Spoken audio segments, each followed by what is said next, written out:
बिहार में हर political party को अपने वोटर की तलाश है। बीजेपी को एक खोया हुआ वोटर मिला।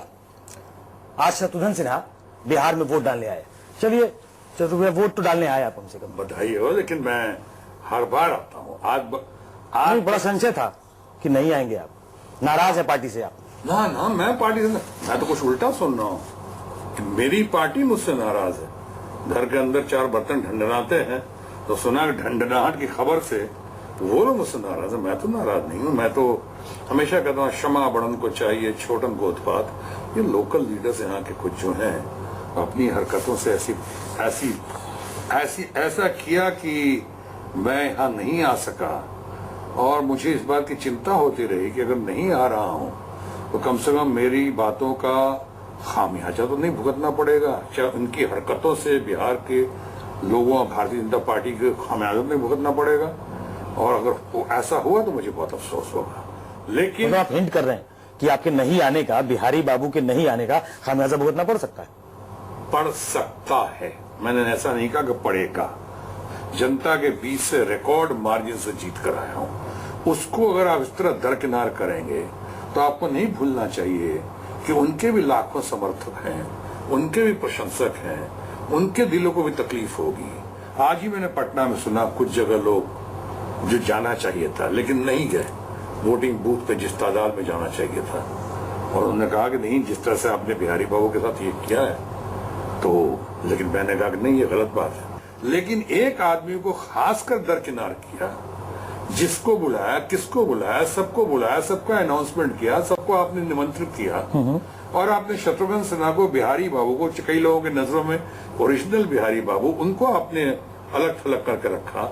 इसकी कौन कीमत चुकाएगा? हो सकता भगवान, अगर ऐसा हुआ, कुछ कीमत चुकानी पड़ी तो आप यकीन माने मुझे तो बहुत ही तकलीफ होगी। मैं इस पार्टी, भारतीय जनता पार्टी में उस वक्त आया जब 2 सीटों की पार्टी थी, और आज फुल मेजॉरिटी की पार्टी है। तब से मैं दुख सुख का भागीदार हूँ। तो पार्टी के नेता कहते हैं कि आप भी तंग करते हैं उनको, आप एम्बैरेस करते हैं। आप कभी दाल पे ट्वीट कर देते हैं कि बताइए दाल इतनी महंगी हो गई। अरे भाई, वो कह रहे हैं नीतीश कुमार की वजह से महंगी हो गई, और आप दाल पे ट्वीट कर देते हैं, तो आप तो एम्बैरेस करते हैं ना पार्टी को। ट्वीट ही एक सहारा। उस पर मैंने दाल का जिक्र इसलिए किया कि अभी भी वक्त है। हम प्याज के आंसू पहले रो चुके हैं। इलेक्शन के वक्त में महंगाई बहुत बड़ा मुद्दा होता है। हम प्याज के आंसू रो चुके हैं, तो अब कम से कम ठीक कर लें इसको। ये मैंने क्रिटिसाइज किया कि दाल की कम कीमत इतनी बढ़ी हुई है, आसमान को छू रही है, उसको ठीक कर दो। गरीबों का आहार है। अक्सर देखा गया कि गरीबों का आहार है, और गरीबों को क्या पड़ेगा भी।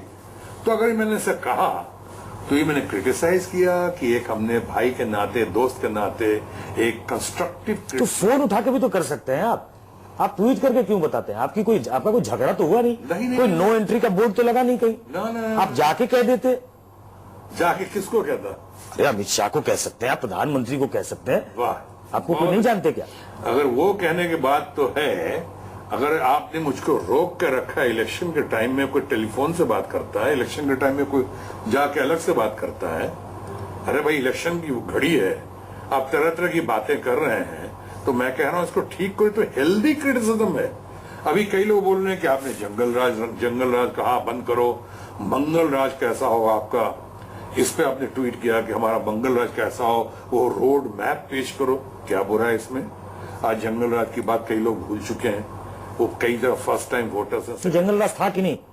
नहीं, वो तो बात लोग भूल चुके हैं। फर्स्ट टाइमर, सेकंड टाइमर्स अभी तो इलेक्शन में है। तो प्रधानमंत्री कहते हैं जंगल राज का डर, रोजाना जंगल राज का डर। आरजेडी का मतलब ये, उनको हर चीज की इजाजत है, हर चीज की छूट है, बिकॉज हमारे सुप्रीम लीडर है वो। लेकिन हमें ब्रीफ करना चाहिए उनको ठीक से। हमारा कसूर है कि हम क्या कह रहे हैं और क्या कहलवा रहे हैं। आप प्रधानमंत्री इतने नौसिखिए थोड़ी है कि उनको ब्रीफिंग की जरूरत है। नहीं, तो कद्दावर आदमी। मान ली बिहार के संदर्भ में जाते हैं प्रधानमंत्री, बहुत मेच्योर्ड आदमी हो, जहां भी जाते हैं ब्रीफिंग के साथ ही जाते हैं। और एक चीज और जो जंगल राज पे कह रहा था, वो सुनिए गौर से कि जंगल राज तो गुजर गया। जंगल राज के जो हिमायती, समर्थक, प्रशंसक थे, वो तो अब बहुत सारे लोग लाभान्वित हुए। आज अचानक उनको महसूस कराना कि तुम लोग जंगली हो और तुम लोग फायदा उठाए, तुम लोग जंगली हो, ये तो अच्छी बात नहीं है। उनको क्या, कईयों को नहीं लगता हो कि हमको जंगली कहना है, इसलिए हमने सो कॉल जंगल राज का साथ दिया है, सो कॉल जंगल राज से हमने लाभ उठाया। इसलिए हमने कहा कि पॉजिटिविटी की ओर बढ़े, निगेटिविटी की ओर नहीं। हम मंगल राज कैसे करेंगे, हम डेवलपमेंट कैसे करेंगे, हमारा विजन क्या है। भटक गया थोड़ा सा हम कहेंगे कि तो ऐसा ना होता तो बहुत बेहतर होता। तो प्रधानमंत्री इतना भटक रहे हैं। नीतीश जी कह रहे हैं कि इसको तो कैपिटल बना दिया, सारे मंत्री यहां बैठे हुए हैं, ये वर्चुअली कैपिटल है। आप सहमत हैं कि प्रधानमंत्री को एक स्टेट के चुनाव में इतना घूमना चाहिए? इसका दो तरह से जवाब दूंगा मैं। प्रधानमंत्री जी को उस तरह घूमना चाहिए, माने ना होता तो बहुत बेहतर होता, इसलिए कि प्रधानमंत्री सुप्रीम लीडर है, उनका कभी कभी इस्तेमाल होना चाहिए, एंड वक्त पे इस्तेमाल होना चाहिए, बहुत पॉपुलर है।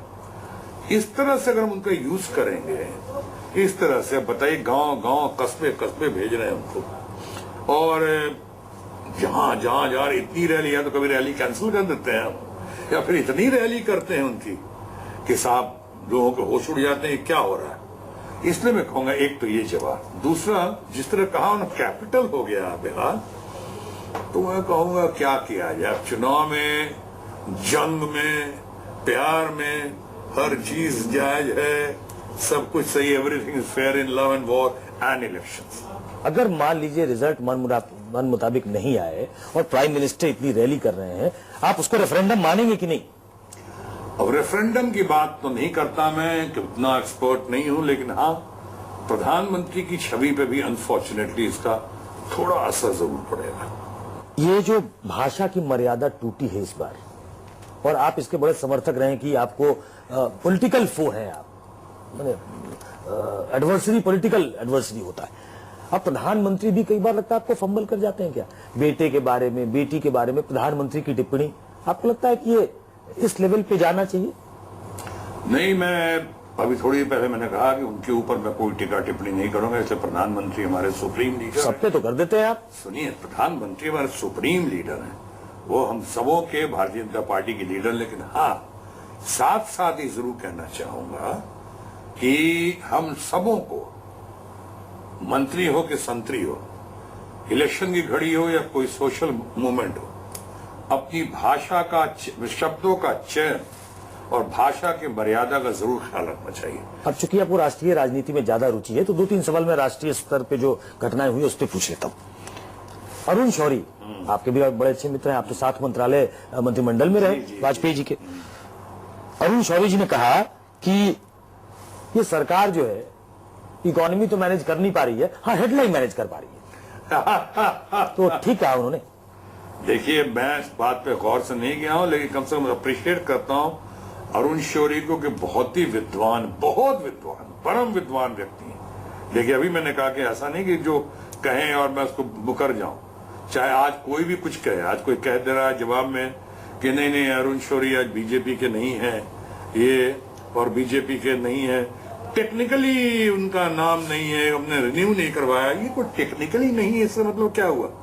रिन्यू नहीं किया तो आपने करवा, रिमाइंड किया उनको, और उसको आप एक बहाना बना लेंगे कि सो हमारे पार्टी में नहीं है। बहुत परम विद्वान है।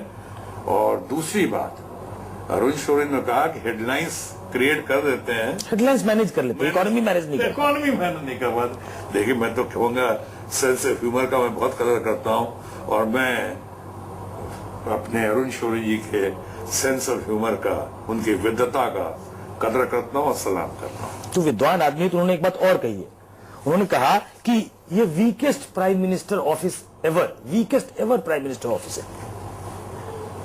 देखिए, उन्होंने ऑफिस पे कहा है, पीएमओ ऑफिस। हाँ, पीएमओ पे। हाँ, प्राइम मिनिस्टर पे नहीं कहा, तो मुझे तो इतनी जानकारी है नहीं, क्योंकि मेरा तो अभी तक पीएमओ से कोई पाला पड़ा नहीं है, ये तो मैं जानता। लेकिन अरुण शौरी पे कमेंट करने से पहले, या अरुण शौरी को के लेवल पे आने से पहले, हमारे लोगों को चाहिए कि थोड़ा रिसर्च कर लें, थोड़ा स्टडी कर लें और समझ लें, थोड़ा डिबेट की शक्ति हो तो डिबेट भी कर लें उनसे। अरुण शौरी की बात कर रहा हूं तो उनके इंटरव्यू का ही हवाला दूं। उन्होंने कहा NDA is equal to UPA plus cow. मेरा काम तो अभी तक काऊ के मिल्क से ही चल रहा है, इसलिए मैं इस मामले में क्या बोलूं, इतना विद्वान तो मैं भी नहीं हूं। और एक आखिरी सवाल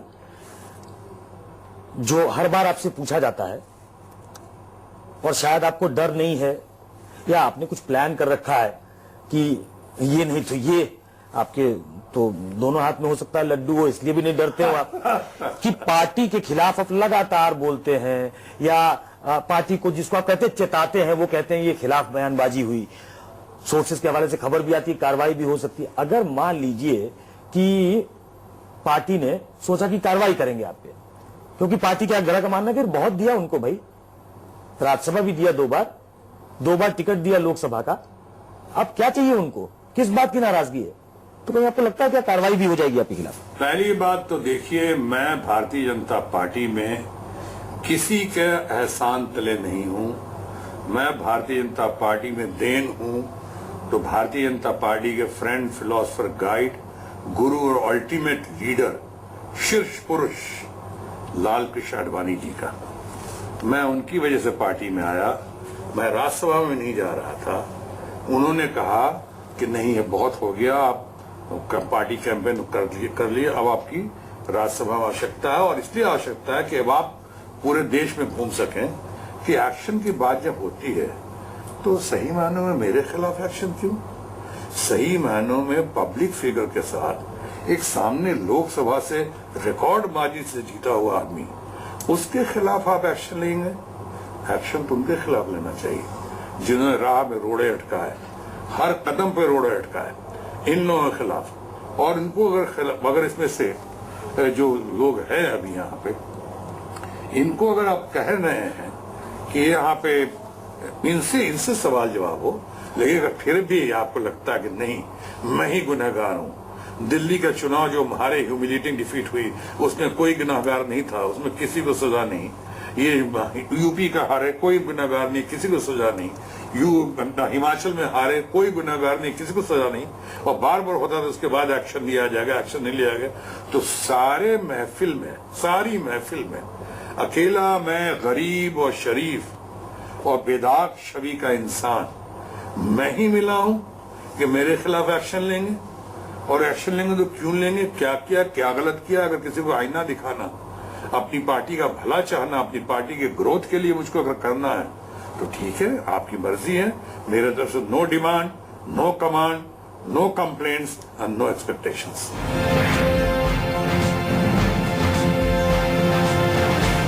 पार्टी का एक बड़ा धड़ा ये मानता है कि भाई आपको पार्टी ने बहुत दिया है।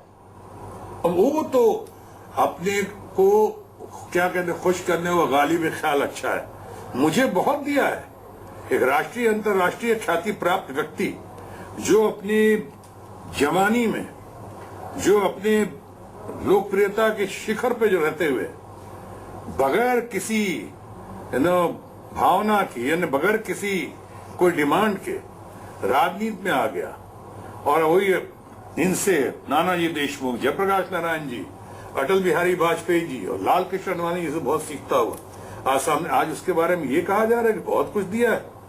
और जिन लोगों को एक इलेक्शन नहीं जीते आज तक, जो लोग राज्यसभा में नहीं रहे, उन लोगों को घर से बुला बुला के मंत्री बनाया गया, चाहे उन लोग जो हारे हुए बुरी तरह से, उसके बावजूद उन्होंने लोकसभा का भी कुछ हद तक माहौल बना के, आपने जिस पीएम का जिक्र किया, आपने बुला के आपने उनको बना दिया, 2-2, 3-3 मंत्री पद दे दिया।